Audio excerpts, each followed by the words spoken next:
Baik, terima kasih atas waktunya. Saya akan mengecek audio anggota-anggota saya. Alfia, apakah audionya bisa nyala? Bisa. Kemudian Mustika, apakah bisa? Apakah suara saya terdengar? Terdengar dengan jelas. Baik, saya akan menampilkan slide.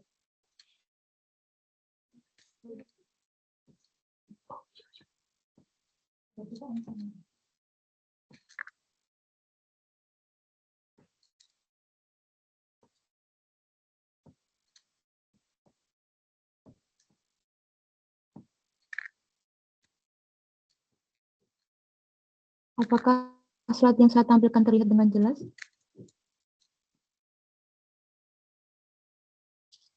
Sudah.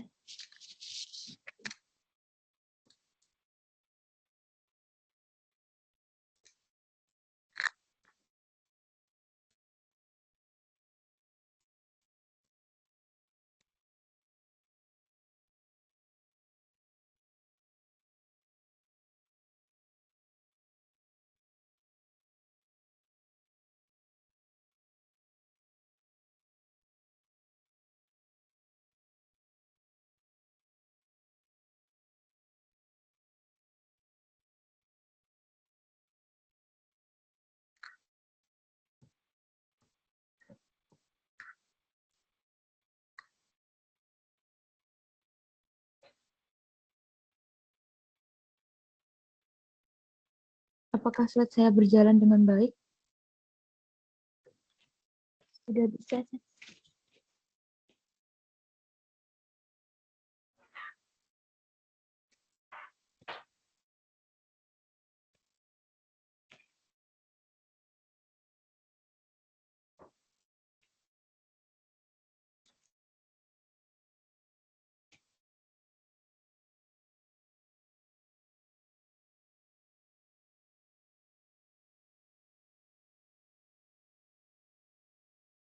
Oke, sebelumnya saya ingatkan kembali waktu presentasi akan dimulai di menit ke-20 dan jika presenter mengalami kendala boleh digantikan oleh anggota kelompok lainnya karena waktu sudah.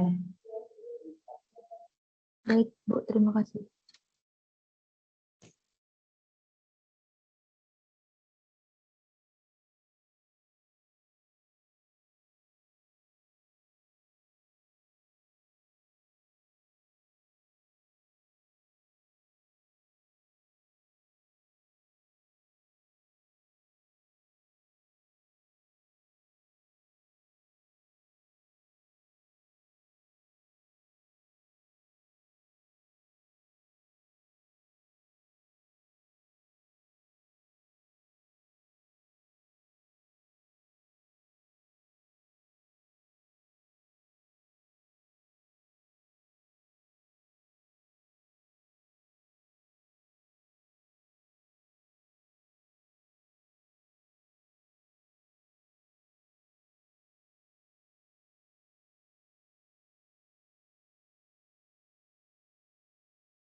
Oke, kepada kelompok 9 saya persilakan.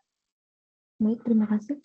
Assalamualaikum warahmatullahi wabarakatuh. Selamat siang, Bapak Reviewer yang kami hormati, dan teman-teman yang hadir pada kegiatan ini.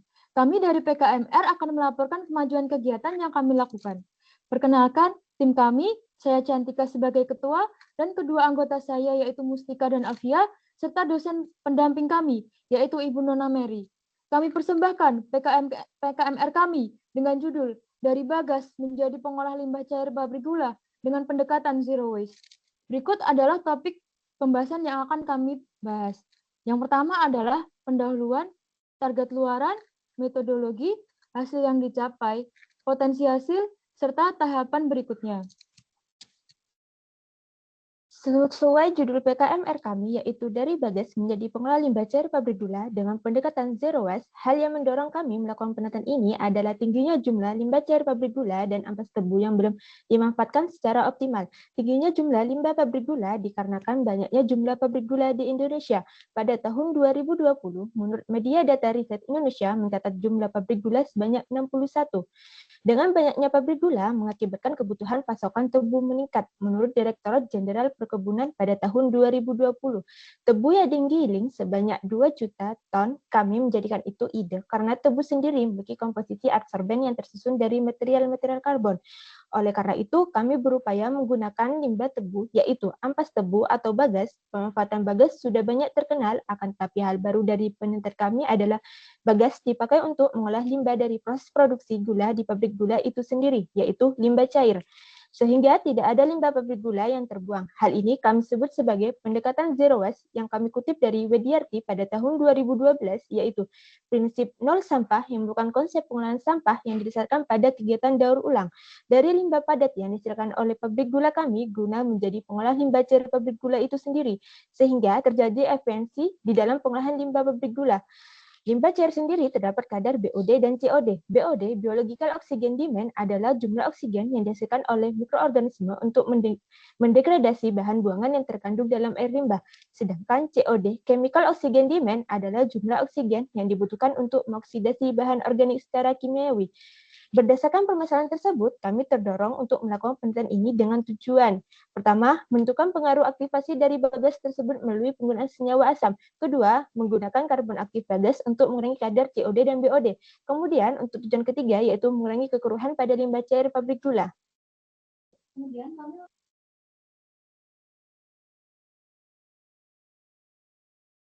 Kemudian kami memiliki 3 target luaran, yaitu laporan kemajuan, publikasi artikel review, dengan judul Potential Sugarcane Bagasse for Sugar Factory Water Treatment. Yang terakhir adalah laporan akhir. Selanjutnya. Untuk metode yang pertama, kami telah melakukan eksperimen di laboratorium. Karena adanya pembelakuan PPKM, maka kami tidak dapat melakukan penelitian lebih lanjut di laboratorium dan mengubah metode kami menjadi naratif review. Pada penyusunan naratif review, kami menggunakan metode deskriptif kuantitatif. Sampel yang digunakan dalam penelitian ini adalah nilai efektivitas pengurangan kadar BOD dan COD oleh pengolahan karbon aktif sugarcane bagasse dan adsorben lain sebagai pembanding. Untuk pencarian kata kunci, kami melalui situs Science Direct, MDPI, Garuda, ResearchGate, Taylor Friends, Badan Pusat Statistik, Wiley, dan Perpustakaan Nasional. Dengan pencarian kata biosorben, zero waste, COD BOD, limbah cair pabrik gula, sugarcane bagasse, modifikasi karbon aktif, dan aktivator. Kemudian kami juga mencari artikel melalui Lens.org dan melalui aplikasi Dimensi. Berikut adalah skema sistematik. Dalam skema sistematik ini, kami mempunyai 2 proses, yaitu identifikasi dan screening. Pada proses identifikasi, kita mencari jurnal berdasarkan kata kunci yang telah disebutkan. Kemudian kita mendapatkan 146 jurnal yang benar-benar masuk dalam kriteria kata kunci kami. Kemudian kami melakukan screening kembali dan menghasilkan 60 jurnal yang digunakan sebagai referensi untuk naratif review kami. Hasil yang telah dicapai oleh kami saat ini yaitu berupa naratif review dengan progres sampai saat ini 95%, dengan rincian penelitian 80% penelitian secara blended, 15% naratif review, dan untuk hasil progres 100%, maka on progress sebesar 5%, dan pengunggahan jurnal ke International Seminar on Chemical Education. Berikut adalah sugar bagasse. Sugar bagasse mempunyai 2 kandungan, yaitu monolignin sebesar 52,7% dan selulosa sebesar 24,2%. Kedua senyawa ini sama-sama memiliki gugus fungsi, yaitu CO dan OH. Kedua gugus fungsi ini memiliki fungsi yaitu menjerap ion dan zat organik. Selanjutnya adalah karakterisasi sugarcane bagasse. Pada spektra FTIR menunjukkan bahwa terdapat struktur sugarcane bagasse dengan gugus yang dominan terletak pada intensitas 1000 per cm, menunjukkan adanya gugus CO. Kemudian pada panjang gelombang 3000 per cm menunjukkan adanya gugus OH. Untuk hasil grafik TGA tersebut diukur pada pengukuran suhu 50 derajat sampai 80 derajat Celcius. pada konstan rem derajat Celcius per menit. Dilakukan pada aliran gas nitrogen 200 cm3 per menit. Analisis TGA tersebut memberikan informasi tentang senyawa yang terdegradasi berdasarkan penurunan massa sampel yang dipengaruhi oleh kenaikan suhu. Ketika air dan uap air mengalami dekomposisi, maka hemiselulosa, selulosa, dan lignin terdekomposisi menjadi karbon aktif. Data tersebut menunjukkan bagas terjadi 3 tahap degradasi massa, yaitu degradasi 2% massa air dan zat volatil, kedua degradasi hilangnya 75% massa hemiselulosa, dan degradasi ketiga adalah hilangnya massa selulosa sebesar 3%. Dengan itu, total residu akhir adalah 14%. Ini adalah grafik biosorben. Pada grafik ini menunjukkan sugarcane yang dikarbonisasi menunjukkan penyerapan COD paling tinggi, yaitu 95%. Hal ini dikarenakan ampas tebu memiliki kandungan selulosa yang tinggi, seperti yang terdapat pada karakterisasi kami sebelumnya. Bagas terdiri dari lignin, selulosa, hemiselulosa yang siap diaplikasikan menjadi biosorben melalui 2 tahapan esensial, yaitu modifikasi fisika dan kimia. Modifikasi kimia ditentukan oleh dosis dan pH aktivator, dan beberapa data jurnal yang telah kami kumpulkan dan disaring, sehingga didapat disajikan diagram efektivitas penurunan kadar BOD dan COD. Diagram tersebut menunjukkan efektivitas pengurangan kadar BOD terbaik pada pH 2 dengan massa awal 1.500 mg per liter menjadi 500 mg per liter, sehingga terjadi pengurangan 1.000 mg per liter. Sama halnya dengan COD yang paling efektif terjadi pada pH 2 dengan massa awal sekitar 9.400 mg per liter menjadi 3.400 mg per liter, maka terjadi pengurangan 6.000 mg per liter.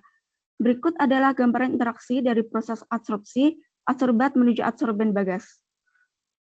Modifikasi secara fisika biasanya dilakukan dengan pemanasan untuk menguapkan air yang terperangkap pada pori-pori adsorben, sehingga luas permukaan bertambah.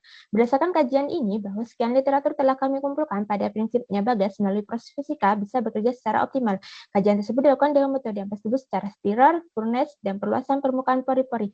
Sehingga pada kajian tersebut dapat disimpulkan pada limbah PB dan NI kami yang paling efisien penurunan BOD dan COD-nya terjadi pada kondisi sudah dikarbonisasi dan pengolahan limbah dengan waktu kontak lebih lama.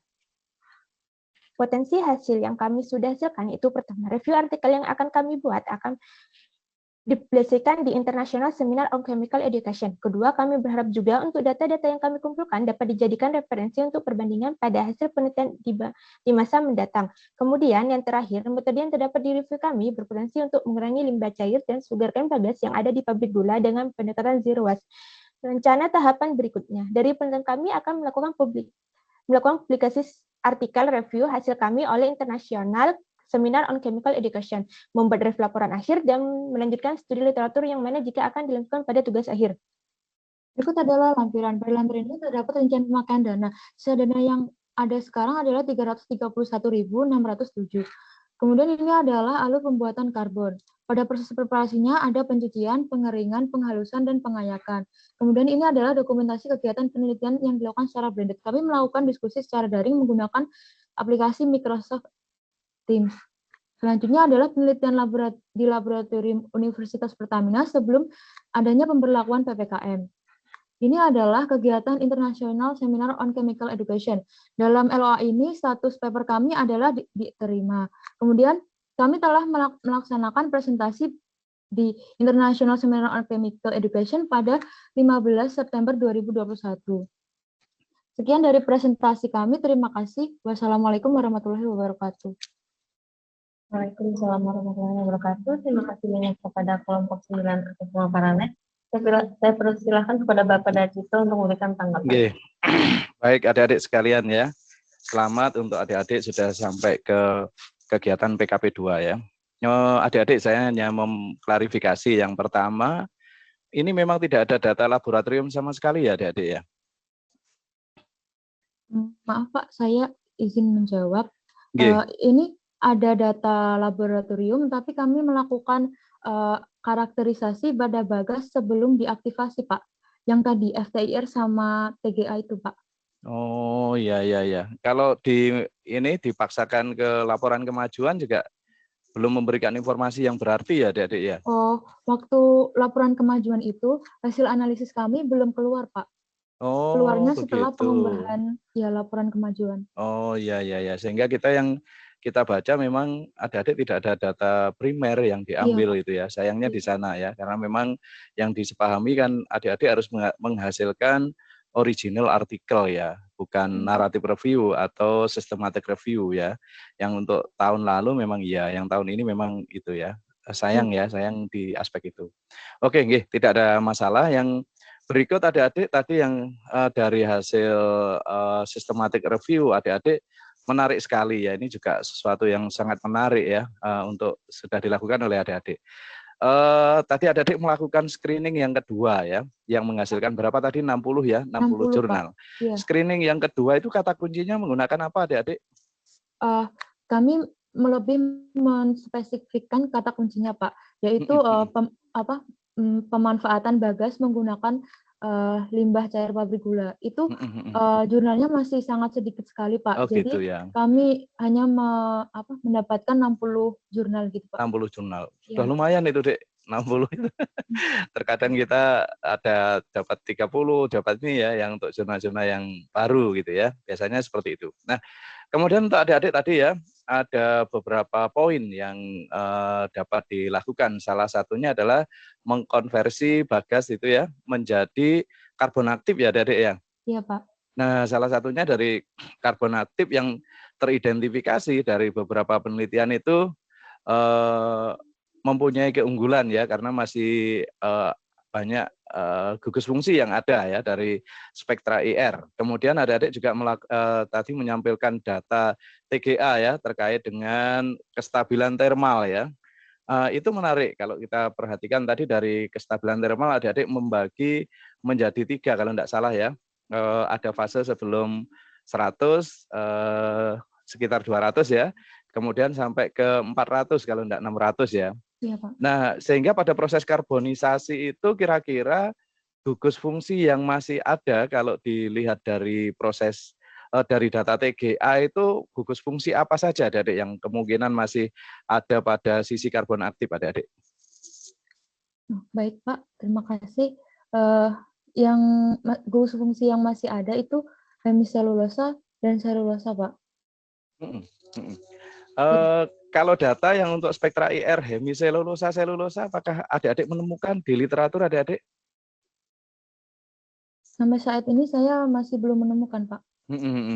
Kalau itu seandainya nanti bisa dicari oleh adik-adik ya, ketemu itu juga bisa menjadi pengkayaan ya, bahwa memang hemiselulosa sama selulosa itu gugus aktifnya pada proses karbonisasi itu masih terpertahankan ya, sehingga di situ kemampuan karbon hasil aktivasi yang kemungkinan nanti kalau adik-adik melakukan itu masih bisa dipertahankan ya.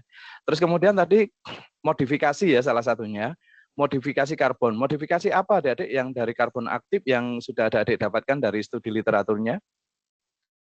Saya menggunakan modifikasi kimia dan fisika, Pak.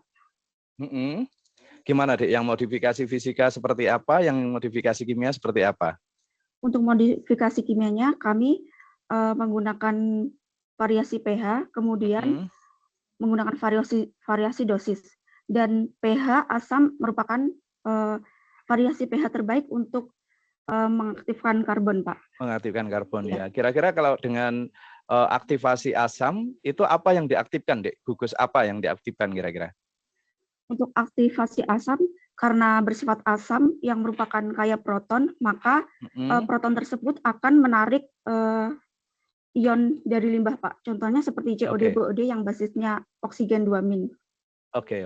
Berarti adik-adik di situ adalah membuat adsorben kation adik-adik ya, untuk nantinya bisa untuk mengabsorpsi anion gitu ya maksudnya ya? Iya, betul Pak. Ya? Ya, Pak. Nah, yang dimaksud zero waste tadi berarti seperti apa, Dek? Dari bagas menuju ke zero waste untuk limbah pabrik gula. Zero waste-nya seperti apa, adik-adik? Saya menjawab, Pak. Yeah. Pabrik gula itu kan menghasilkan limbah bagas kan, Pak.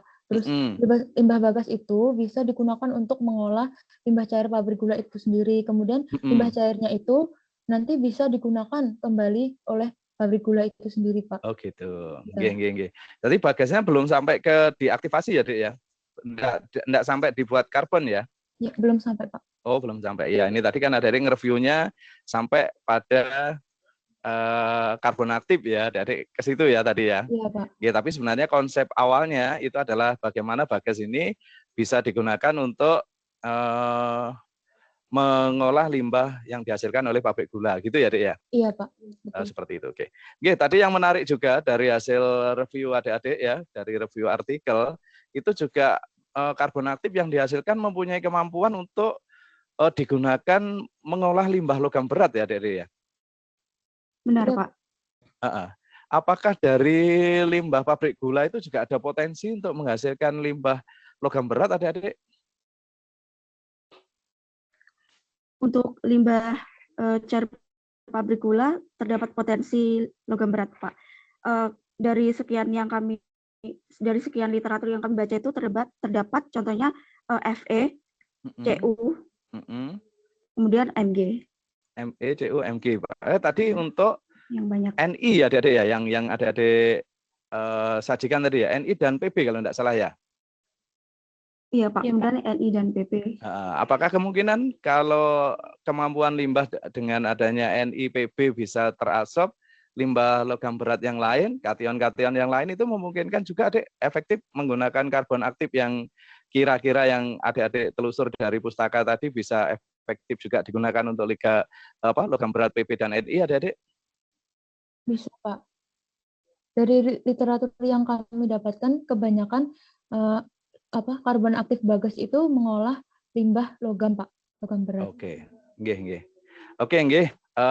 Selamat nggih untuk adik-adik sudah sampai pada PKP 2. Demikian juga saya ucapkan selamat juga kepada Bapak Ibu dosen pembimbing. Mudah-mudahan keberuntungan selalu ada pada adik-adik sekalian, nggih.